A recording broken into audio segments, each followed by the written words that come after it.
Hello and welcome to the Handicapable Black Woman Throne Room. My view of humanity is a whole new tea. So, yeah, I decided to do a part two. I wasn't planning on it, but my channel is as messy as my life and it's a hot mess now. So, and part of me was like, you know what? Why not? We need to talk more about racism and the isms because yeah, being I'm a triple threat of isms: sexism, racism, and ableism. Ding ding ding ding ding. Yeah, I go through all three, and that is involved with job interviews and dating and even family life. Yeah, family, even being plus size. It's like you're never gonna get married if you walk like that. You're never gonna get married with hair like that. You're never gonna get married if you weigh like that or if you look like that. And it's like you're not gonna get married if you smile too much, or if you act like this, if you do that. Like, oh. As you can tell, yeah, I'm still writing and creating the relationships of my characters. And I'm kind of debating, well, I have too many ideas in my head because there's another one where it's superhero, but it's totally different superhero, and to the to the degree where yeah, her situation is gonna be interesting and juicy. It's yeah, a lot of gossip, a lot of turmoil, and kind of like kind of soap opera ish, but drama. Yeah, I was like, I'm still putting the pieces together with that one, but it's really fun because while I write for this first superhero and the Grim Reaper, like sometimes like thinking of ideas that don't fit with either one of those characters, and then I'm like, huh, would it fit for her? Or then I have another one where I'm like, maybe it'll fit with her once I get to her storyline. But then I'm like, I know of the case, but I don't know of all the symbolism and the pieces. So I'm having a lot of fun with it. It's a lot, and yeah, part of me is just like, just get the first one over with. But and it's really crazy because I'm such a night owl. It's like I feel like the moon is so like I don't know. I feel like like, and I know the Christian community is like, oh my gosh, astrology, no, no, no, no, whatever, skip you. But it's like, and I think that's one reason why I'm more spiritual now, because especially with my name, I'm like, okay, my name comes from like parts of astrology, so you know what you can do anyway. But it's like at night with the stars, it's like I have so many ideas at night, and especially it's hard for me to sleep at night. 1, 2, 3, 4, 5 o'clock in the morning. Sometimes it's like I'm about to drift off to sleep, and then I'm like, rice. And I think of something about rice, even if I just ate it or if I ate it like a few days ago and or whatever. It's like something I'm like, why am I thinking like all of a sudden this thought about rice comes to my mind and then a character. And then so sometimes I'm like, okay, let me do some research on rice. And then I'm like, oh, and it's just really, really because now another food item popped into my head, and I think that's gonna fit with the Grim Reaper. So, like, while I'm talking, I am like writing down the idea. So, after I'm done with this episode, I can do some research. So, yeah, that's the fun part of being a writer because creativity and you never like ideas come from life. Sometimes it comes from observation. Sometimes it comes from the darkest parts of your memories and things. Yeah, some of the dark parts that you need to talk to a therapist about, but that's why I have YouTube right now. Yay. So, but I hope you guys have your petty tea. I hope my all of my royalty is having a great and amazing day. And if you're not, I understand. Take 3 deep breaths. Listen to one of your favorite songs. Or it's like, I think one of the hard things that I had to learn about was emotional eating because that's one reason why I ended up as plus size as I was, and I have lost like it's really crazy. I think I told parts of the story of my accidental weight loss, and it's really sad how I lost. It's like it's not it's not a good way. Like, well, no, it was by mistake, so it's not like it was unhealthy or anything like that. But the the way it happened, and it was right around or like a year before my surgery and stuff. But yeah, and I doing some research, and it might have been because I was in so much pain and stuff. But yeah, it's like I was an emotional eater, so I'm not gonna say grab like because part of me I would want to say grab a favorite snack, nibble on that, but maybe instead like I don't know what parts of the world you're in, but if the weather is as nice as it is today, maybe like or we might need to put a jacket on where I'm at, but maybe go to a park or go on a walk. Maybe do you have that type of friend you can grab a drink with like oh no, I was like, and I mean like a coffee drink. I would but try to go try oh, I love small shops. I love small businesses. And part of me, once I ever get my business together, I want to look up Underground Railroad or small businesses that are like DEI friendly and diversity, equity, and inclusion. In case you don't know, but it's like I want businesses that are the opposite of that. Excuse me, it's like racist, like white fish, white, big white. Yeah, whatever. It's like I just did the episode on it, but like as you can tell, like after I finished recording part two, I started working on my novel and projects and thinking of different names or whatever. But all I know is like they have like different varieties, even one in Spanish and blah blah blah blah blah. But while I was about to work on something else, something came to my mind where some people are going to ask, why would you go to that restaurant if you know that it's probably going to be racist and they would have sat you in the corner if you didn't have your Underground Railroad friends? It's like, why would you go there? And because I kind of asked myself that question like even while getting ready because token Kate like well maybe I'll call her Tokenita. It's like, I mean, it's like, oh, she would laugh. Oh my gosh, if she heard this episode and she heard me say, like, oh, she would crack up. But it's like she came to my room while we were getting dressed, whatever.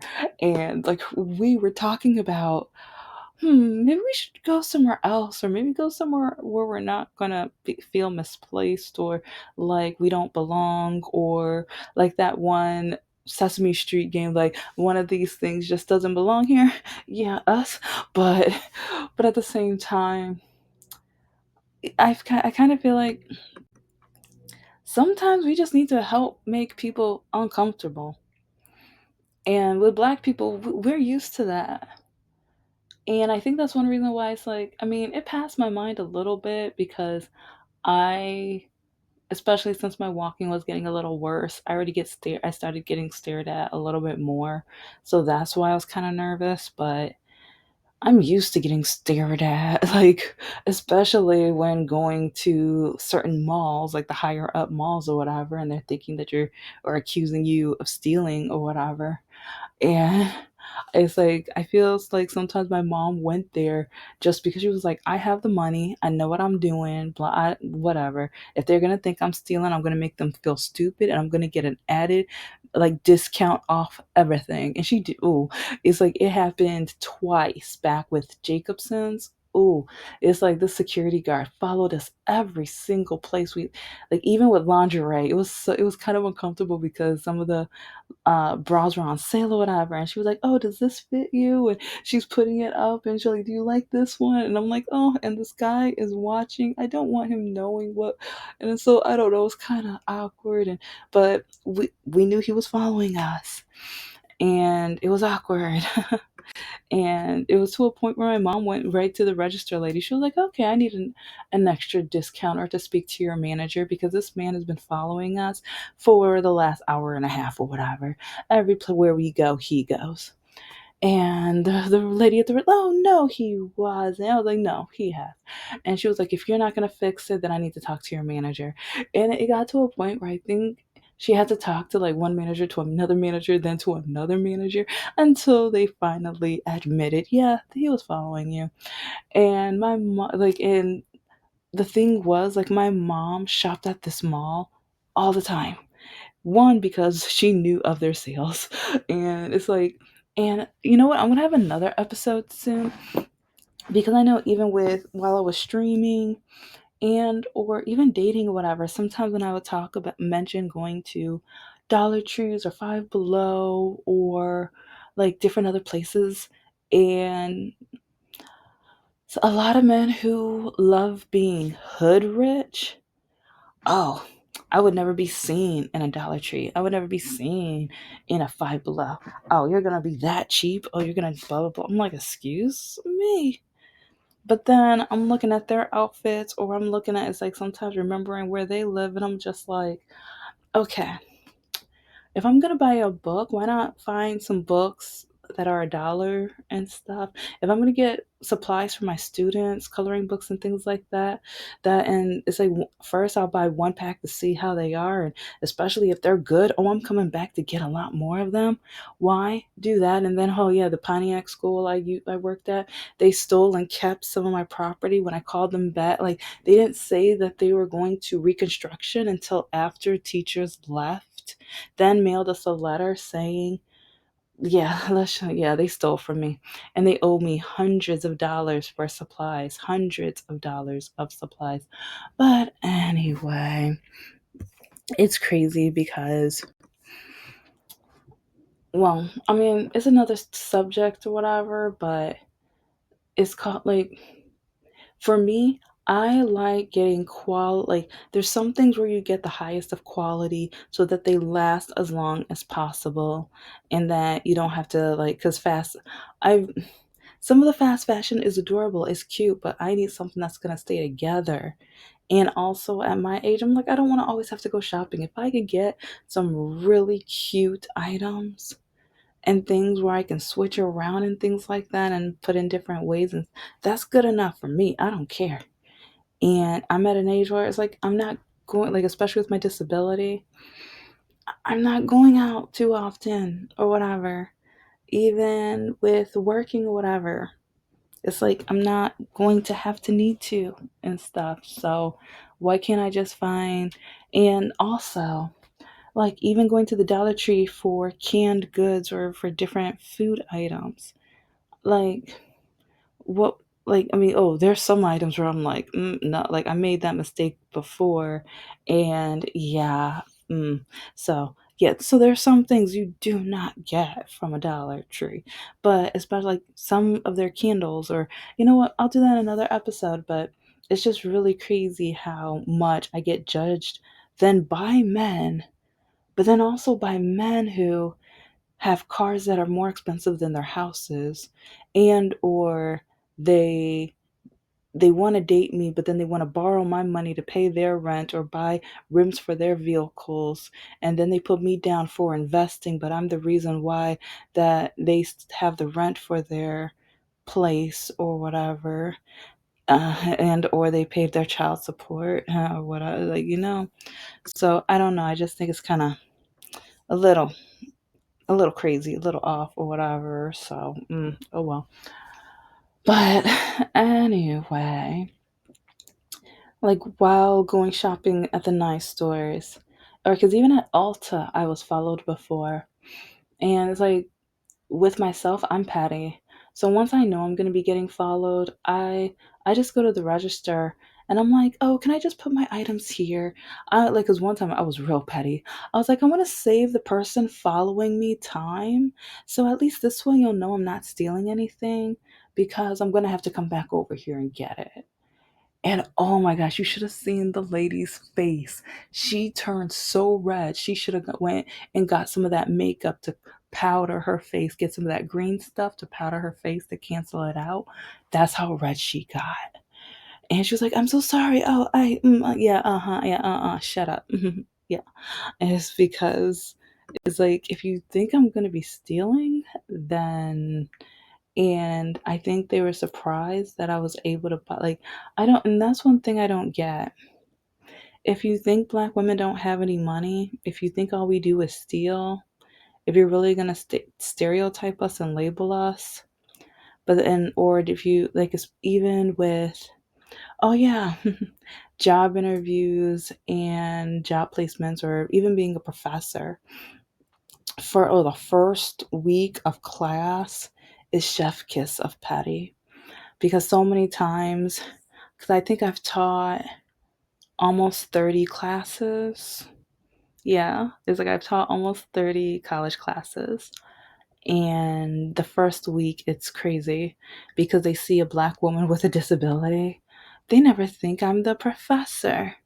So I get up to the door, and since I'm only like a part time or adjunct or whatever, it's like I don't have the keys to the room, or like usually there's paperwork, and I'm just like, you know what, whatever.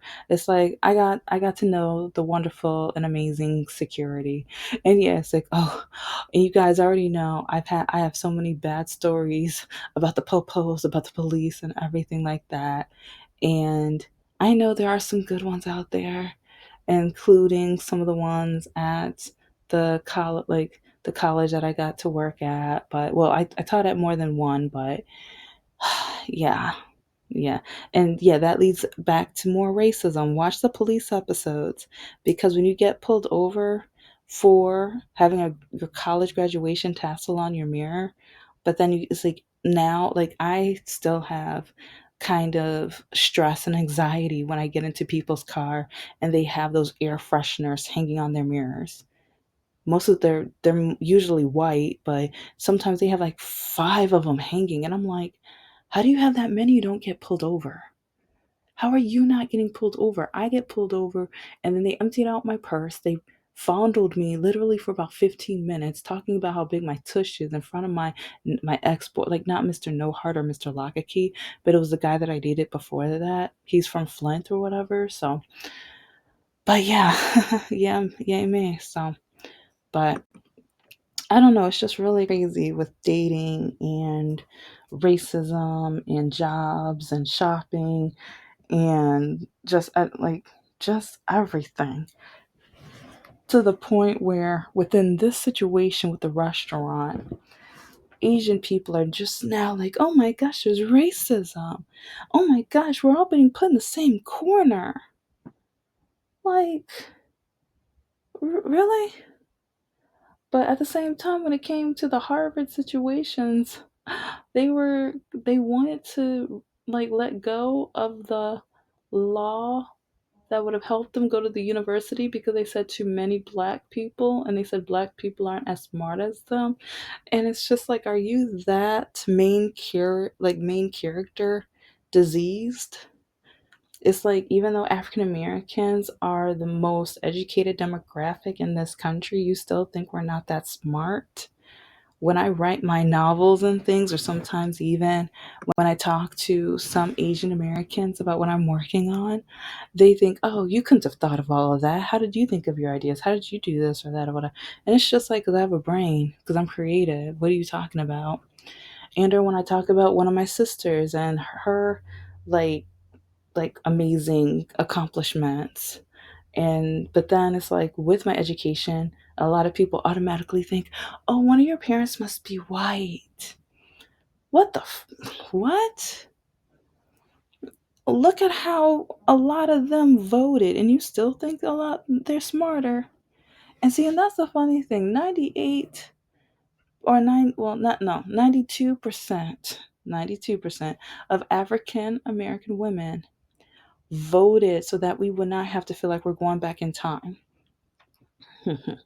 and or have to face all of this racism that we are having to face right now. But then look at MAGA, look, and then a lot of these, well, colonizing men, they're cheering it on. They love it. And I forgot his name.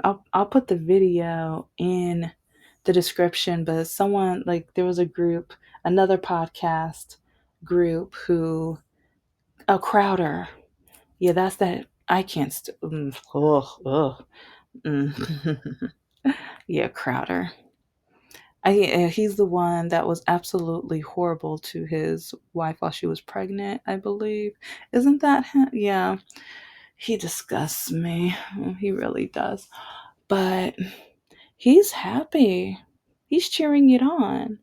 In my opinion, he is just so proud to be a bigot, and his following is too. So, but it's just kind of funny and amusing how the Asian community, they always thought, well, a lot of them always thought that they were not of color. They thought they were white, or they thought that they were right next to white. As long as they were close to white, that they would be able to push African Americans down. And it, even though African Americans were the ones that fought for the freedoms, because with segregation, because, and that's the one thing that really gets me.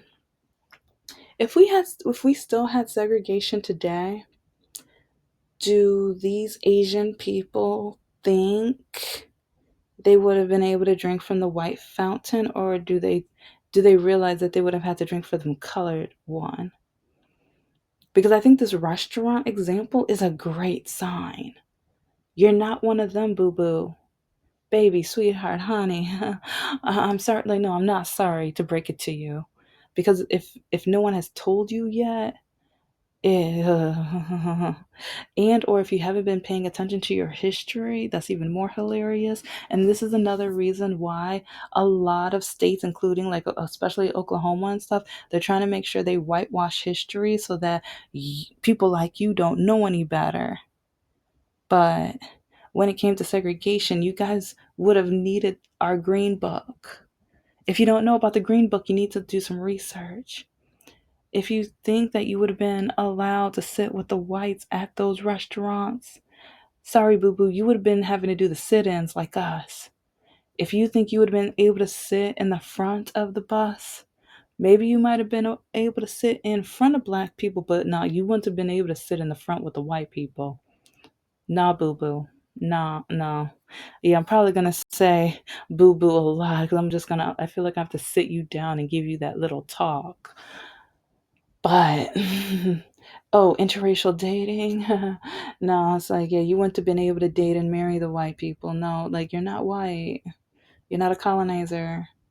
No, no. And if you dated someone even with the Underground Railroad, you would have still had to either leave a state or try to find a blue state or blue city where no one would have snitched on you. And if you had kids, you would have had to homeschool them because, like, and this is when I kind of think about Trevor Noah and how they kind of had to, like, the father was on one side of the road, the mom was on the other. Like, yeah, like read the book or what. It used to be on YouTube. I watched it after my surgery. I remember laying in bed and pressing play and just lit because that helped me get through a lot of the painful times after the surgery. But yeah, you need to watch it. You really need to watch it and read the 1619 Project. Yeah, I need to do an episode on everything you need to like read and listen and watch to try to get you to wake the crap up. But when it came to voting, you wouldn't have been able to vote. It's like there was one video from Love is Blind where I made one comment, and like within 24, 48 hours I had over 1,000 likes or whatever. Like some people, the magas, the colonizers, they laughed or whatever because the white woman was asking the Asian guy, like, where are you from, and or where are your parents from, or whatever, like those questions. Yeah, black, oh, all my black ladies over there, I know they're nodding like, oh, we know, we know about that question. But then a lot of the colonizers, what's wrong with that question? That's a valid question. We want to know. That's racist. It's like usually when you guys ask that question, once you get the answer, you guys think or say some really racist, awful, terrible, bigoted, vile things. So don't ask that question. Yeah. But anyway, I just know it's like going to the mall, going to job interviews, going out to eat. It's like, yes, I know, like sometimes I know I'm going to face racism, but at the same time, I want to live my life. And at the same time, while I'm able to go to this restaurant, because especially in these times, like there are some Republicans that are just like, we need segregation back. And also they're trying to create those white towns. Like, because I don't know, like people are not putting the pieces together. It's like they're not. And then some people are like, well, we're not going to go back in those times. Just wait it out. Like they'll get tired. They'll be like, no. Did you read the Project 2025 project? Okay, because that's what I don't get.